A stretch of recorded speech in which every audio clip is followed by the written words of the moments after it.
टहनी को जाना होगा। मैं फिर कह रहा हूं आपको, योगी जी छोड़ेंगे नहीं टहनी को। योगी विल अल्टीमेटली प्रिवेल। योगी ने दिल्ली को साफ कह दिया, मैं आज की खबर बता रहा हूं आपको, कि लखीमपुर को मुझे डील करने दीजिए। अब सबको पता है कि जब अपोजिशन के लीडर्स को लखीमपुर खीरी जाने से रोक रहे थे योगी जी, तो दिल्ली से फोन आया था कि इनको मत रोकिए, जाने दीजिए। और अल्टीमेटली ये नहीं हुआ कि उससे इमेज खराब हुई योगी जी की, जो मैंने भी लिखा था बार बार कि कभी कहते मत जाओ, फिर कहते चले जाओ। ये जाने का जो निर्णय दिल्ली का हुआ, उससे उससे योगी जी सख्त नाराज हैं कि आप मुझे डील नहीं करने दे रहे। योगी जी तो उसको, उनके लड़के को, मंत्री के लड़के को तत्काल गिरफ्तार करना चाहते थे। ये मेरी अंदर खाने की खबर है, जो मैं ब्यूरोक्रेसी की खबर बता रहा हूं। योगी जी ने कहा कि इसको पकड़िए भाई, ये था गाड़ी के अंदर, पकड़िए इसको। और वहां योगी जी के जो विश्वास पात्र पुलिस अधिकारी, उनको सीधा बोला गया, इस लड़के को पकड़ लीजिए। मंत्री को नहीं पकड़ पा रहे, पहले लड़के को पकड़िए, मंत्री को बाद में देखते हैं। तो इसलिए ये मान के चलिए कि टहनी कोई खतरे से बाहर नहीं है। अभी एक पॉस्चरिंग हो रही है, टहनी दिखाने की कोशिश कर रहा है कि मैं गृह मंत्री जी के बहुत नजदीक हूं। और आपको पता होगा, जब जिस दिन ये मीटिंग कर रहा था लखीमपुर खीरी से जाने के बाद, टहनी जिस मीटिंग में सम्मिलित था, उसमें प्रेस को नहीं जाने दिया गया था। टहनी से बात नहीं करने दी गई थी, प्रेस मना कर दिया गया था, प्रेस से बात आप नहीं करेंगे। तो ये मान के चलिए, ये देखिए, मैं कोई बात जब कहता हूं हो सकता है मैं गलत हूं, ऐसे कोई बात नहीं, अनुमान ही तो लगा रहा हूं मैं भी। लेकिन मेरा आज भी अनुमान यह है, सरकार बहुत बड़ा रिस्क लेगी अगर टहनी को छोड़ेगी तो। सरकार ये कर रही है कि वास्तव में ब्राह्मण लोग, देखिए अभी आपको पता है कि प्रदेश सरकार के एक मंत्री पाठक जी, वो भी ब्राह्मण मंत्री हैं, और प्रभावशाली ब्राह्मण मंत्री हैं वो। और आज की डेट में योगी सरकार में अगर कोई प्रभावशाली ब्राह्मण मंत्री है तो वो पाठक हैं। ये बात अलग है कि पाठक जी की योगी जी से नहीं पटती, वो भी दिल्ली से हैं। लेकिन वहां पे क्योंकि दो ब्राह्मण मरे हैं वहां, ये कहना किसानों ने मारे हैं दो, या मेरे मुझे जहां तक जानकारी, ये दो ब्राह्मण मरे हैं, एक ड्राइवर है उसमें, एक और ब्राह्मण है। उनके घर पे उनके 10वें में गए पाठक जी, ताकि ब्राह्मणों का रोष जो खत्म किया जाए। आपको पता होगा लखीमपुर खीरी में स्थानीय जो बूथ लेवल के कुछ जो कार्यकर्ता थे बीजेपी को, उन्होंने इस्तीफा दिया। वो मोस्टली पंडित कार्यकर्ता थे। तो ये उन्होंने इसलिए दिया क्योंकि पंडित मरे हैं और बीजेपी का कोई बड़ा नेता उनसे मिलने नहीं गया, उनको मुआवजा नहीं दिया गया। तो बहुत घमासान होना है। इस घमासान में बीजेपी, देखिए एसआईटी जो कर रही है आज, जैसे उन्होंने जो सीन है उसको रिक्रिएट किया, और सीन को रिक्रिएट करने के समय वो किसको लेके गए, वो आशीष मिश्रा को लेके गए। अगर वो सीन पे नहीं होता तो सीन पे ले जाने की जरूरत क्या थी रिक्रिएट करने के लिए उनको।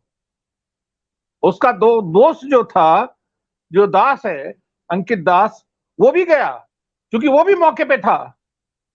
उसका एक सहयोगी भारतीय, वो भी गया। उनका जो गनर है कल्लू, वो भी गया। 4 लोग जो मौके पे विराजमान मौजूद थे, उनको सीन रिक्रिएट करने के समय एसआईटी लेके गई उनको। अगर कोई मौके पर नहीं होता तो क्यों ले जाते उनको। उनसे पूछा गया गाड़ी कहां थी, कैसे गिरी, कैसे कुचली गई, वो पूरा पूछा गया। तो शिकंजा कस रहा है। और आपने एफआईआर देखी नहीं है, मैंने एफआईआर को ध्यान से देखा है।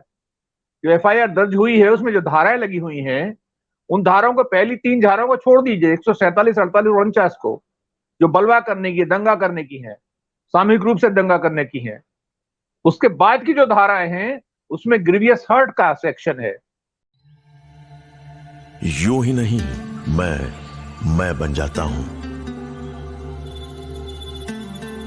रोज पहले किरण का छोर ढूंढने निकल जाता हूं। धूप छांव दिन रात की परवाह किए बिना बढ़ता जाता हूं। तब कहीं उस उम्दा अनुभव को दुनिया तक पहुंचा पाता हूं। यूं ही नहीं, मैं रजनीगंधा बन जाता हूं। उसमें 279 है उसके अंदर, उसके 338 है। रैश ड्राइविंग का केस है ये। रैश ड्राइविंग का जो दर्ज हुई है, अगर वो ड्राइव नहीं कर रहा होता आशीष, तो वो धारा क्यों लगती उसके ऊपर? वो निकाल दी जाती धारा। रैश ड्राइविंग का केस, क्योंकि सफेद शर्ट में जो व्यक्ति बैठा हुआ था स्टीयरिंग पे, एसआईटी को पता है कि ये आशीष मिश्रा ही था जो ड्राइव कर रहा था। खुद थार को वो किसी ड्राइवर को देता ही नहीं था। ये लखीमपुर खीरी में सब जानते हैं कि थार गाड़ी को खुद चलाता था, उसकी पर्सनल गाड़ी थी, वो पर्सनल नाम से थी, वीआईपी गाड़ी थी, वो किसी ड्राइवर को देता ही नहीं था। ड्राइवर के लिए तो उसके पास गाड़ियों की फौज है।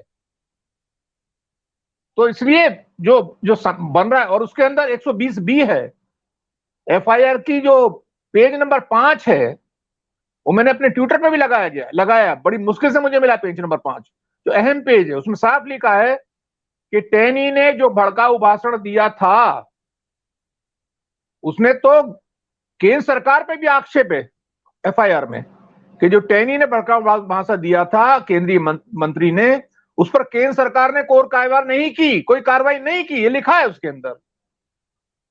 और उसमें यह भी लिखा हुआ है कि आशीष मिश्रा फायरिंग करता हुआ गन्ने खेत में घुसा।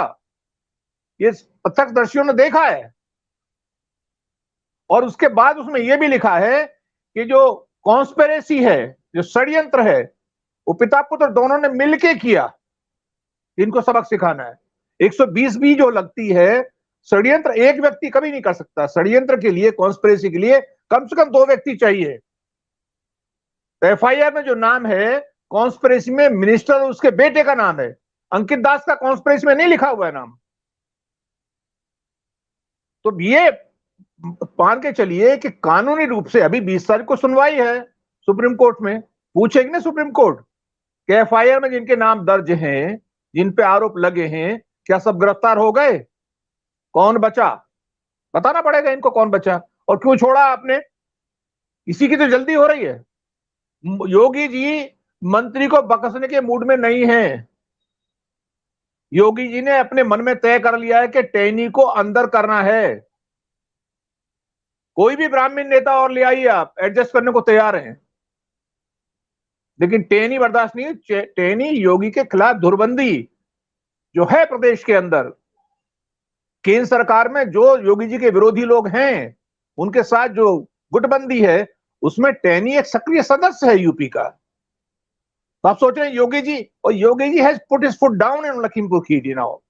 उन्होंने कहा इसको हैंडल मुझे करने दीजिए, आप बहुत हो गया, चुनाव लड़ रहा हूं मैं। अगर ये लखीमपुर खीरी, देखिए लखीमपुर खीरी में जितनी विधानसभा सीट हैं सब भाजपा की हैं, सब पे जीती है भाजपा। और वहां ब्राह्मण वर्सेस बैकवर्ड की राजनीति है। 6 तो 2.6% है, प्रभाव डालता है वो, लेकिन ये ब्राह्मण वर्सेस ओबीसी है। तो वहां पे कॉम्प्लेक्स सिचुएशन है बीजेपी के लिए, बहुत खतरे की, क्योंकि बूथ लेवल के कार्यकर्ताओं ने इस्तीफा देना शुरू कर दिया है। तो अगर टेनी को बख्श दिया गया और तो ओबीसी सारा नाराज होगा कि भाई आप अपने लोगों को, ब्राह्मण को बचाते हो, हमको तो हमारे व्यक्ति को तो मुख्यमंत्री बनाते नहीं आप। और टेनी क्यों केशव मौर्य को वहां ले जाना चाहता था? उसको पता खाली ब्राह्मण वोट से मैं नहीं जीतूंगा, मुझे ओबीसी वोट चाहिए। तो ये मान के चलिए कि मेरा आज भी असेसमेंट में मैं स्टैंड करता हूं इस पे कि टेनी को कितना ही बचाने की कोशिश की जाए, अगर योगी जी ने ठान लिया गिरफ्तार होना है, गिरफ्तारी से पहले उनका इस्तीफा देना पड़ेगा, नहीं तो फेस सेविंग मुश्किल हो जाएगा। इस प्रदेश में चुनाव से पहले फेस सेविंग मुश्किल हो जाएगा। ये मेरा असेसमेंट आज की डेट में भी है। ना दे बात अलग है, अगर वो ठान ले कि भाई ठीक है, जो हम बोल रहे हैं, सूर्य प्रताप सिंह बार बार लिख रहे हैं, हमने जिद कर लिया, हम नहीं गिरफ्तार करने देंगे या हमने उसका इस्तीफा नहीं लेंगे, मत लीजिए, अच्छी बात है, दबाव तो हम लोग बनाते रहेंगे। और अपोजिशन छोड़ नहीं रहा मुद्दे को, राष्ट्रपति से मिल रहा है, हर सभा के अंदर अखिलेश यादव बोल रहे हैं, मायावती जी खुद बोल रही हैं, संजय सिंह बोल रहे हैं, छोड़ दो रहे इस मुद्दे को। ये मुद्दा छूटेगा नहीं, ये चुनाव के अंदर अहम मुद्दा बनेगा। इसलिए भारतीय जनता पार्टी को विचार विमर्श करने के बाद जितना जल्दी करें उतना पानी पड़ जाएगा, ठंडा हो जाएगा, और जितना विलंब कर रहे हैं उतना उसमें वो मुद्दा बनता चला जाएगा। और आप हमसे जुड़े रहने के लिए सब्सक्राइब करें YouTube पर, फॉलो करें ट्विटर पर और लाइक करें Facebook पर। और ज्यादा जानकारी के लिए आपको टाइप करना होगा सिर्फ न्यूज़ नशा।